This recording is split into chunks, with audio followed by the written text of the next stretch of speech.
जैसा कि आप सभी लोग इस बात से अवगत ही हैं कि फिलहाल कुरुक्षेत्र की भूमि पर गीता महोत्सव का आयोजन किया जा रहा है, इसलिए उसके ऊपर मैं अपने कुछ विचार व्यक्त करना चाहूंगा।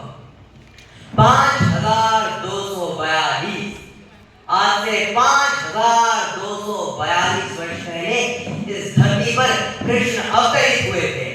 समय की छल्ली के साथ बहुत कुछ बह जाता है, बस वही रह जाता है जो सनातन सत्य है, जिसके अंदर झूठ की मिलावट नहीं है, कोई बनावट नहीं है और हजारों वर्षों बाद भी प्रेरणा का स्रोत बना रहता है। इसलिए कृष्ण रह गए, न सिर्फ रह गए बल्कि 5000 वर्ष बाद और भी ज्यादा प्रासंगिक हो गए। आदरणीय मुख्य अतिथि महोदय, निर्णायक मंडल, पूज्य गुरुजन, मेरे प्रिय प्रतिभागियों एवं सभ्य श्रोतागण, मैं आप सभी का इस प्रांगण में अभिनंदन करता हूँ एवं नमन करता हूँ हरियाणा की इस पावन धरा को, जहाँ पर भगवान श्री कृष्ण ने गीता का वो पावन उपदेश दिया था। भगवान कृष्ण द्वारा दी गई जितनी भी सीखें थी तो श्रीमद् भागवत गीता में लिखी गई है, वो जिंदगी जीने का नजरिया ही बदल देती है। इसलिए भगवान कृष्ण ने गीता में साफ कहा है, कर्म ही सच है, कर्म ही पूजा, कर्म बिना नहीं कुछ भी दूजा, कर्म ही ध्येय है हर युग में, कर्म ही कारण जीवन जग में, कर्म ही लक्ष्य एकादश तक है, कर्म सिवा नहीं कुछ भी हक है, तो कर्म ही करते जाओ तुम, परिणाम को भूल ही जाओ तुम। जब साफ साफ ये वर्णन है कि कर्म ही बस सच्चादन है, फिर भोगों में क्यों भटके हो, खुद ही खुद में क्यों अटके हो। अरे माया बंधन को त्यागो तुम, अरे माया बंधन को त्यागो तुम, खुद को ना ज्यादा भटकाओ, मन की स्थिरता में आओ, शक्ति को अपनी पहचानो, कर्म है क्या उसको जानो। अर्थात भगवान कृष्ण ये कहना चाहते हैं कि कर्म ही सर्वप्रथम है, कर्म से ऊपर एक मनुष्य के जीवन में और कुछ भी नहीं होना चाहिए। अगर हम एक उदाहरण लें तो एक विद्यार्थी के जीवन में उसका सर्वप्रथम कर्म क्या होना चाहिए, उसकी शिक्षा ग्रहण करना एवं अपने माता पिता और गुरुजनों का सम्मान करना। इससे ऊपर एक विद्यार्थी के जीवन में और कुछ भी नहीं होना चाहिए। जब आप सब अपने लक्ष्य की राह पर होंगे तब आपको भटकाव से भरे हुए काफी सारे मोड़ नजर आएंगे, लेकिन उन्हें नजरअंदाज करते हुए आपको आगे बढ़ते रहना है एवं अपने लक्ष्य की राह पर चलते रहना है। कि यदि मुश्किल फिर भी बढ़ जाए, उलझन में ध्यान जो पड़ जाए, यदि मुश्किल फिर भी बढ़ जाए, उलझन में ध्यान जो पड़ जाए, तो सुनो वही जो अधारा है, गीता ज्ञान सहारा है। तो सुनो वही जो अधारा है, गीता ज्ञान सहारा है।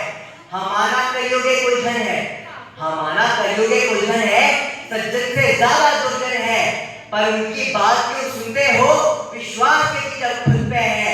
अपने भीतर को झांको तुम, अपने भीतर को झांको तुम, कहीं और ध्यान न बांटो तुम।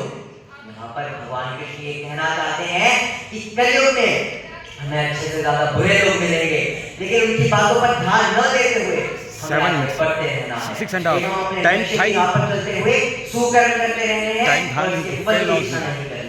मेरे माता पिता ने मुझे एक पंक्ति बताई थी कि जो अच्छा लगे उसे अपना लो और जो बुरा लगे उसे जाने दो। हमारे ये पंक्ति काफी छोटी है, लेकिन इसका अर्थ इससे कहीं ज्यादा बड़ा और गहरा है। चलिए इसकी अर्थ की बात फिर कभी करेंगे। फिलहाल तो इस पंक्ति में भगवान कृष्ण भ्रमित हुए अर्जुन को समझाते हैं कि ये पाठ माया बंधन को त्याग दो, मोह और माया में कुछ नहीं रखा है, सुख और दुख जीवन के दो पहिए हैं। ठीक उसी प्रकार जिस प्रकार एक सिक्के के दो पहलू होते हैं, जब एक सिक्के को उछाला जाता है तब हमें नहीं पता कि कौन सा पहलू ऊपर आएगा। ठीक उसी प्रकार भविष्य काल का हमें कुछ पता नहीं, भूतकाल हमारा बीत गया और जो बीत चुका है उसके बारे में सोचकर अब फायदा क्या। ये दोनों काल अनिश्चित है, लेकिन यदि कुछ निश्चित है तो वो है वर्तमान काल, और वर्तमान ही सत्य है, हमें उसी में जीना सीखना होगा। श्रीमद् भागवत गीता की ऐसी सीख जिस पर ज्यादा लोगों ने गौर नहीं किया, पर मैं आपको बताना चाहूंगा। जब तक स्त्री के सम्मान पर बात रहेगी तब तक एक महायुद्ध छिड़ेगा, फिर चाहे वो त्रेता हो या फिर द्वापर, भगवान कृष्ण हो या फिर भगवान राम, प्रभु अवतार लेकर इस धरती पर अवतरित होंगे और अधर्म का विनाश करेंगे। हमें ये कभी नहीं भूलना चाहिए कि यत्र नार्यस्तु पूजन्ते रमन्ते तत्र देवता यत्रास्तु न पूजन्ते सर्वास्त्र फलात्मया। भगवान कृष्ण के पास 16 कलाएं और 64 गुण है और पूरे ब्रह्मांड में वह अकेले हैं जिन्होंने स्वयं को भगवान कहा। फिर भी जब अर्जुन के मन में संशय आता है तो भगवान कृष्ण से समझाते हैं कि कान खोलकर सुनो पाठ, मैं भी त्रेता का राम हूँ। कान खोलकर सुनो पाठ, मैं भी त्रेता का राम हूँ। कृष्ण मुझे सब कहते हैं मैं द्वापर का घनश्याम हूँ। रूप कभी नारी का रखकर मैं ही वेश बदलता हूँ। धर्म बचाने की खातिर मैं अनेक वेश बदलता हूँ। विष्णु जी का दक्ष रूप में परशुराम मतवाला हूँ। नाग कालिया के पंजे में मर्दन करने वाला हूँ। बांकासुर और महिषासुर को मैंने जिंदा गाड़ दिया। नरसिंह बनकर धर्म की खातिर हिरण्य कश्यप फाड़ दिया। तीरथ नहीं चलता कहीं भी, बस मैं बढ़ता हूँ।